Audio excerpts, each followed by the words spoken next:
DJ Sasa.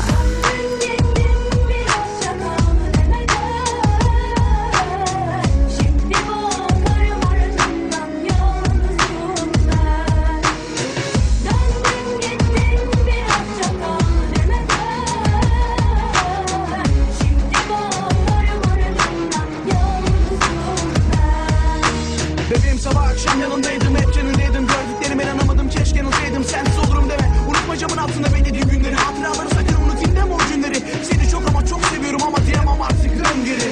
Bebeğim sen benim her şeyimdin, gözümün nuru, şuurumu kaybettim ben. Sensiz yaşamak yanmaktan da beter, bunu hak etmedim ben. Çok kişi demişti zaten bu kız seni şöhret için, yükselt için sata. Sen sevmedin kızım, sevdirdin, ben severim hem de Allah'ına kadar. Geriye kalan sağ canlılar, meleklere derdim anlatsam hep sağlarlar. Yanarlar tabii eğer ortada bir ayrılık söz konuysa.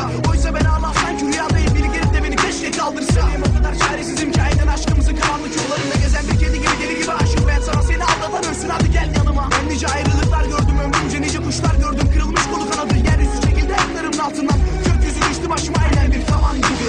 Sen dur yavaş yavaş her tur, bana derler ver duş. Bazen ağladım yani bana gel hele, istemiyorsan güle güle. Tane tane katre katre aktı gözyaşlarım, gör gözlerim, seni özledim. Caddeyi gözlerim DJ Sasa.